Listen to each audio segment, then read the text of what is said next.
Everyone, this is Neeru Yadav and welcome back to your YouTube channel. आज की date है हमारी 19 सितंबर और हम रोज़ की तरह देखेंगे अपने करंट अफेयर क्वेश्चन और साथ ही साथ में प्रीलिम फैक्ट्स। तो टॉपिक स्टार्ट करते हैं फर्स्ट क्वेश्चन से अपना।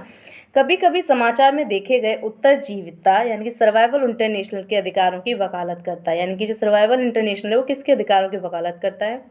ऑप्शन है मानवों की तस्करी, कुष्ठ रोगी, आदिवासी लोग या फिर शरणार्थी। तो राइट आंसर हमारा आदिवासी लोगों की सर्वाइवल इंटरनेशनल के अधिकारों की वकालत करता है। ठीक है, नेक्स्ट इसमें देखते हैं इसके बारे में कि ये एक मानवाधिकार संगठन है जो 1969 में बना हुआ था और जो जनजाति और निर्विधर लोगों के अधिकारों के लिए चलाया गया अभियान है। ये संगठन के अभियान आमतौर पर अपनी पैतृक भूमि को रखने के लिए जनजातीय लोगों की इच्छाओं पर ध्यान केंद्रित करते हैं।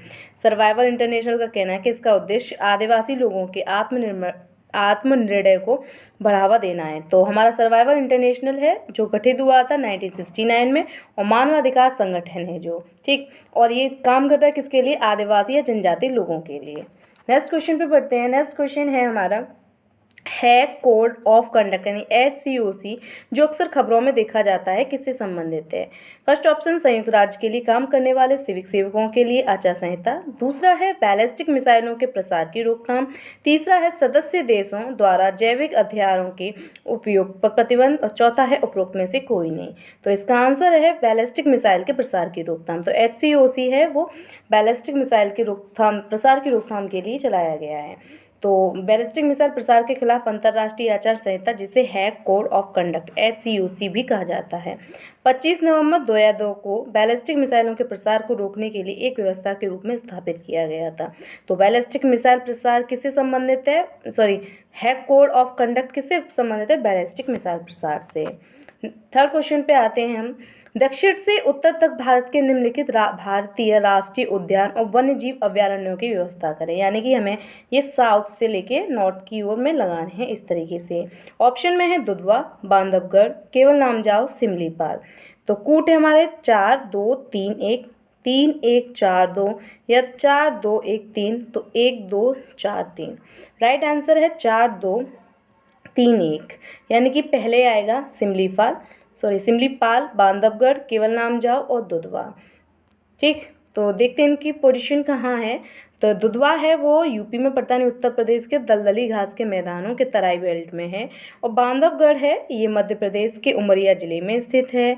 और केवल नामजाओ है वो बिष्णुपुर जिले में है, मणिपुर के बिष्णुपुर जिले में एक राष्ट्रीय उद्यान है। ठीक, और सिमलीपाल जो राष्ट्रीय उद्यान है वो एक भारतीय राज्य उड़ीसा में मयूरभंज जिले में पड़ता है। यानी कि भारत के जितने हैं तो उत्तर प्रदेश में पड़ता है दुधवा नेशनल पार्क और बांधवगढ़ पड़ता है MP के उमरिया जिले में, केवल नाम जो पड़ता है मणिपुर राज्य के बिष्णुपुर जिले में और सिमलीपाल उड़ीसा के मयूरभंज जिले में। ठीक है, इसको मैप में देखते हैं। ये हमारा उत्तर प्रदेश और ये है दुधवा नेशनल पार्क। ठीक है, और ये मणिपुर, ये केवल नामजाओ और MP यानी मध्य प्रदेश का था बांधवगढ़, ये रहा, और सिमलीपाल ये। तो ऑप्शन हमारा चौथा और दूसरा यानी कि सिमलीपाल था, फिर बांधवगढ़, फिर केवल नामजाओ और उत्तर प्रदेश। यानी सिमलीपाल पड़ रहा है मयूरभंज जिले में उड़ीसा के, और MP में पड़ रहा है बांधवगढ़, और केवल नामजाओ है मणिपुर में, और जो हमारा पहला था यानी कि दुधवा नेशनल पार्क है वो उत्तर प्रदेश में। यूपी के 2 नेशनल पार्क हैं, एक कॉर्बेट है और एक दुधवा नेशनल पार्क है। ओके, इसमें देख लीजिए, अपना स्क्रीनशॉट जो भी लेना है कर लीजिए। नेक्स्ट क्वेश्चन है विद्यादान 2.0 के संबंध में निम्नलिखित कथनों पर विचार करें। पहला है यह मानव संसाधन विकास मंत्रालय द्वारा ई-लर्निंग सामग्री के विकास और योगदान के लिए शुरू किया गया एक राष्ट्रीय कार्यक्रम है। दूसरा, देश भर के लाखों बच्चों को कभी भी और कहीं भी सीखने में मदद के लिए दीक्षा ऐप पर सामग्री का उपयोग किया जाएगा। विषय विशेषज्ञों द्वारा योगदान दिया जा सकता है इसमें। तो कौन सा कथन सही है? पहला दूसरा, पहला तीसरा, दूसरा तीसरा या पहला दूसरा तीसरा? तो इसका राइट आंसर पहला दूसरा है। यानी कि विशेषज्ञों द्वारा योगदान दिया जाएगा, ये ज़रूरी नहीं है, लेकिन मानव संसाधन विकास मंत्रालय द्वारा ई-लर्निंग सामग्री के विकास और योगदान के लिए शुरू किया गया एक राष्ट्रीय कार्यक्रम है। और देश भर के लाखों बच्चों को कहीं भी सीखने के लिए दीक्षा ऐप की सामग्री यानी दीक्षा ऐप है उस पर सामग्री का उपयोग किया जाएगा। तो इसके बारे में जानते हैं विद्यादान के बारे में। तो मानव संसाधन विकास मंत्रालय ने ई लर्निंग सामग्री योगदान को आमंत्रित करने के लिए राष्ट्रीय कार्यक्रम विद्यादान 2.0 का शुभारंभ किया है। इसमें लाखों बच्चों को कहीं भी सीखने के लिए मदद करने के लिए एक ऐप यानी कि दीक्षा ऐप पर काम किया जाएगा। यह कार्यक्रम विशेष रूप से कोविड-19 से उत्पन्न स्थिति की पृष्ठभूमि में स्कूली शिक्षा के साथ डिजिटल शिक्षा को एकीकृत करने की तत्काल आवश्यकता कारण छात्रों यानी कि उच्च शिक्षा और स्कूली शिक्षा दोनों के लिए ई लर्निंग सामग्री की बढ़ती आवश्यकता के कारण शुरू किया गया। यानी कि इस अभी कोविड-19 की वजह से स्कूल है, कॉलेजेस हैं, सारे बंद चल रहे थे, तो उसके लिए उन बच्चों को एजुकेशन दिलाने के लिए जो भी स्टूडेंट है जिनको इस एजुकेशन 1 साल से मतलब काफ़ी टाइम हो गया, 1 साल होने जा रही है, पूरी ये वेस्ट हो गई, उसके लिए गवर्नमेंट ने यानी मानव संसाधन विकास मंत्रालय ने ई लर्निंग सामग्री स्टार्ट किया है, जिसके तहत दीक्षा ऐप पर काम किया जाएगा। इसमें शिक्षाविदों, विशेषज्ञों, स्कूलों, कॉलेजों, विश्वविद्यालयों, संस्थानों, सरकारी और गैर सरकारी संगठनों, व्यक्तियों द्वारा योगदान दिया जा सकता है इसमें। ठीक है, तो ये एक दीक्षा ऐप पर काम किया जाएगा इसके तहत, और ये एक मानव संसाधन विकास मंत्रालय द्वारा ई लर्निंग सामग्री योगदान को आमंत्रित करने के लिए चलाया गया एक राष्ट्रीय कार्यक्रम है। नेक्स्ट क्वेश्चन है, विश्व निगरानी दिवस कब मनाया जाता है? ऑप्शन है 18 सितंबर, 18 जून, 17 सितंबर या 15 सितंबर।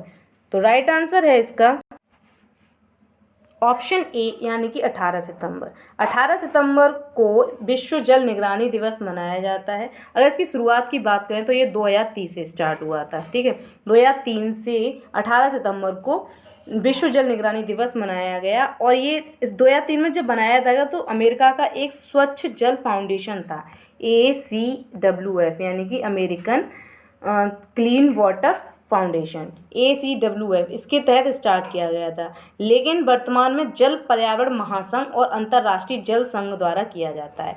यानी कि इसका जो अभी यानी कि ये मनाया जा रहा है। ठीक है, तो इसका जो स्टार्ट की थी 2003 में 18 सितंबर से स्टार्ट हुआ अमेरिका के स्वच्छ जल फाउंडेशन के द्वारा, लेकिन वर्तमान में जल पर्यावरण महासंघ और अंतर्राष्ट्रीय जल संघ द्वारा काम किया जा रहा है इसमें। ठीक है, तो इसके बारे में थोड़ा देखते हैं। अंतर्राष्ट्रीय जल संघ क्या है, इसके अध्यक्ष कौन है?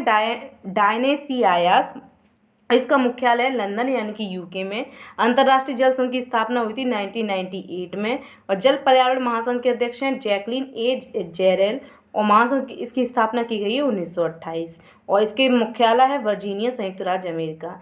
तो पहले था अमेरिका का स्वच्छ जल फाउंडेशन, ओनली वही स्टार्ट कर रहा था, यानी कि उसी के अंदर में ये काम कर रहा था, लेकिन अब दो हैं, एक अंतर्राष्ट्रीय जल संघ और एक जल पर्यावरण महासंघ। तो ये दोनों मिलके विश्व जल निगरानी दिवस मनाते हैं। ओके, नेक्स्ट क्वेश्चन है, प्रतिष्ठित एशिया गेम चेंजर अवार्ड 2020 से किस भारतीय को सम्मानित किया गया? यानी कि एक चेंजर अवार्ड है, एशिया गेम चेंजर, तो वो 2020 के लिए किसको दिया गया है? अरुंधति रॉय, चेतन भगत या विकास खन्ना या अमिताभ बच्चन। तो इसका राइट आंसर है हमारा विकास खन्ना।